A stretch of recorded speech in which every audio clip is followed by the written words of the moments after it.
pessoal, tudo bem? Vamos falar mais um pouco de dicas cirúrgicas aqui. Hoje vamos falar sobre um caso de reconstrução alveolar pós-exodontia de dentes que estavam com problemas de reabsorção radicular e principalmente também histórico de trauma, né?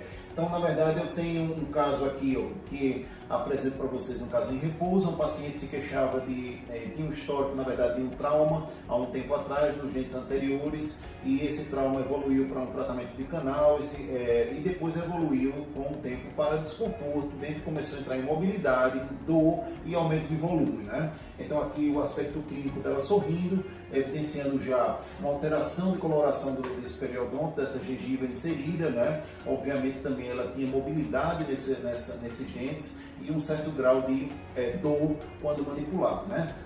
Como os afastadores, observem também, inclusive, já aqui um aumento de volume na região do 11, denotando suspeita de alguma infecção periapical ou de alguma lesão periapical nessa região, né? Estavam envolvidos nesse histórico de trauma o elemento 11, 21 e 22, né? Que a gente pode ver aqui numa visão lingual palatina. Na verdade, havia de fato o indício de tratamento de canal realizado, né?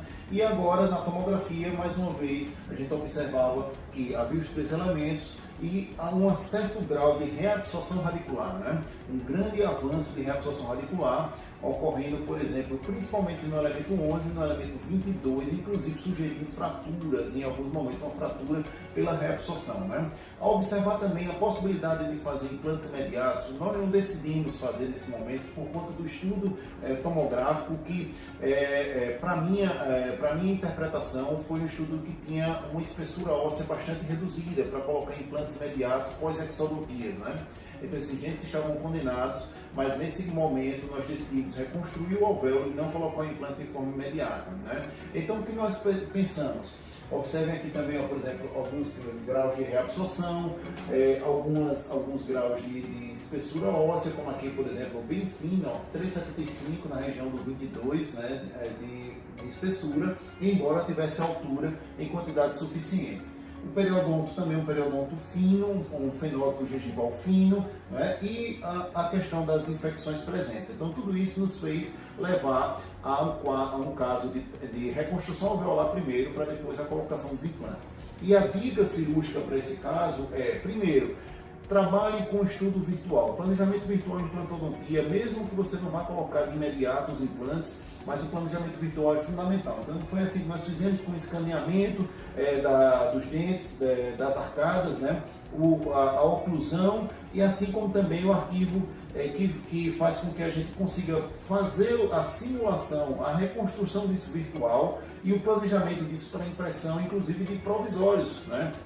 Então, a primeira dica que eu digo sobre esse caso é trabalhe com planejamento virtual e principalmente trabalhe com a confecção de guias, se for o caso de colocação de implantes, e também a confecção de provisórios digitais que são simulados, isso tudo em laboratório. Observe aqui, por exemplo, toda a simulação sendo feita, a oclusão. Nesse caso, nós íamos usar os provisórios, então fizemos essas aletazinhas para fixar nos dentes vizinhos, bastante confortável e bastante previsível para o paciente e para o cirurgião também que vai fazer esse procedimento, uma vez que a gente vai fazer como se fosse uma prótese adesiva de 3 elementos, né? Utilizando o recurso do planejamento digital, planejamento virtual e impressão tridimensional. Isso é muito bacana e previsível e traz um conforto muito grande para o momento operatório, né? Então tudo isso foi simulado até o momento da gente ir para a cirurgia propriamente dita, né? Fizemos as exodontias, dente já começar, no caso do elemento 11, já fraturou a coroa, que já estava fraturada, ela estava com mobilidade, né?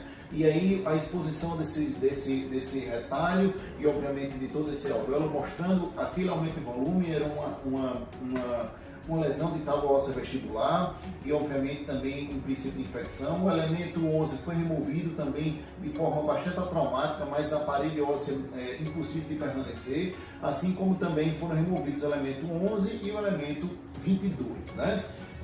Com reabsorção também e com lesão. Então, mostrando o aspecto, então nesse caso nós decidimos inclusive fazer a reconstrução alveolar. E a segunda dica que eu dou para vocês é, ao usar a membrana, tá? A membrana reabsorvível nesse caso, utilize essa membrana, segunda dica, com fixações, né? Então eu gosto muito de usar essas tarraxas que utiliza a fixação por meio de pequenas tarraxas no osso, para que a gente consiga de fato uma fixação adequada, como nós fizemos nesse caso. Nós fixamos duas tarraxas, uma aqui e a outra aqui em cima, e com a membrana, uma vez fixada lá em cima, a gente consegue levantar essa membrana e reconstruir o alvéolo, né, colocando as partículas de enxerto. Nesse caso, nós colocamos todo o preenchimento intra-alveolar, assim como também na parede vestibular do alvéolo, né?